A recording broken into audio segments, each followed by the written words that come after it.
നമസ്കാരം. അങ്ങനെ 2 വർഷത്തെ കാത്തിരിപ്പിന് നാളെ അവസാനമാവുകയാണ്.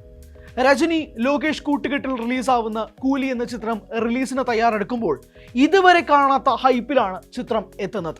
നാളുകളായി ഉള്ള സ്റ്റോറികളും നാളുകളായുള്ള ആരാധകരുടെ ഹൈപ്പും എല്ലാം നിലനിർത്താൻ ലോകേഷിന് സാധിക്കുമോ എന്നതറിയാൻ ഇനി മണിക്കൂറുകൾ മാത്രമാണ് ബാക്കി.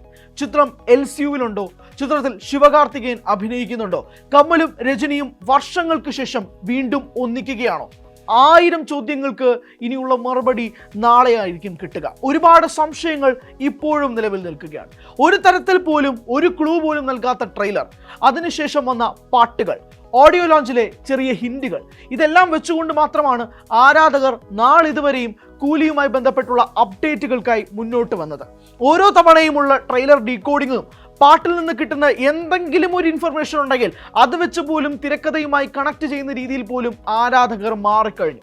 സോഷ്യൽ മീഡിയ തുറന്നു കഴിഞ്ഞാൽ കൂലിയുമായി ബന്ധപ്പെട്ട ട്രോളുകൾ, ഇൻസ്റ്റഗ്രാമും ഫേസ്ബുക്കും തുറന്നു കഴിഞ്ഞാൽ കൂലിയുമായി ബന്ധപ്പെട്ട ഹൈപ്പ്. രജനി ചിത്രത്തിന് നാളിതുവരെ കിട്ടാത്തതിനുള്ള ഹൈപ്പാണോ എന്ന് ചോദിച്ചാൽ അല്ല.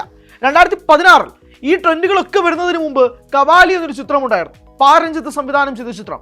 ആ ചിത്രത്തിന്റെ ഒരു ചെറിയ ടീസർ കൊണ്ട് മാത്രം ആ സിനിമ ഉണ്ടാക്കിയെടുത്ത ഹൈപ്പ് ചെറുതൊന്നുമല്ല. പക്ഷേ കവാലിക്ക് തെറ്റിയത് റിലീസിന് ശേഷമാണ്. ഈ ഉണ്ടാക്കിയ ഹൈപ്പിനോളം എത്താൻ കവാലിക്ക് സാധിക്കാത്തത് ചിത്രത്തെ പ്രതികൂലമായി ബാധിച്ചത് നമ്മുടെ മുന്നിലുള്ള ഉദാഹരണമാണ്. ഏകദേശം 10 വർഷങ്ങൾക്ക് ശേഷം അതുപോലൊരു ഹൈപ്പിലാണ് രജനി ചിത്രമായ കൂലി റിലീസിനെത്തുന്നത്.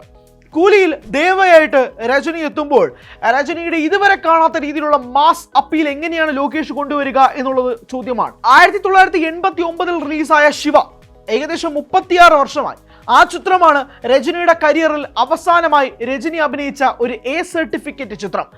ആ ചിത്രത്തിന് ശേഷം കൂലിയും ഒരു A സർട്ടിഫിക്കറ്റ് ചിത്രമായിട്ട് വരുന്നു. കൂടെ ഒപ്പമുണ്ട് അവഞ്ചേഴ്സിനെ പോലെ തന്നെ ഒരു പട രജനിക്കൊപ്പം.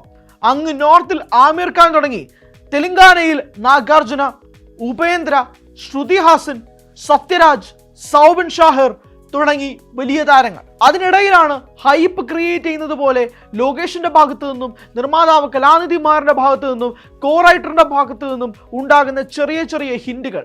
ചിത്രത്തിൽ സർപ്രൈസുകളുണ്ട്, സസ്പെൻസുകളുണ്ട്. ആമിർ ഖാൻ മാത്രമായിരുന്നില്ല സസ്പെൻസ്. പ്രേക്ഷകർ തിയേറ്ററിൽ വന്നിരുന്ന് കാണും. ഇന്റർവെൽ ബ്ലോക്ക് എനിക്ക് പ്രേക്ഷകരോടൊപ്പം ഇരുന്ന് കാണുന്നതാണ് എൻ്റെ കിക്കെന്ന് സംവിധായകൻ ലോകേഷ് കനകരാജ് പറഞ്ഞതോടുകൂടി ഹൈപ്പ് മലമേലെ പോയി.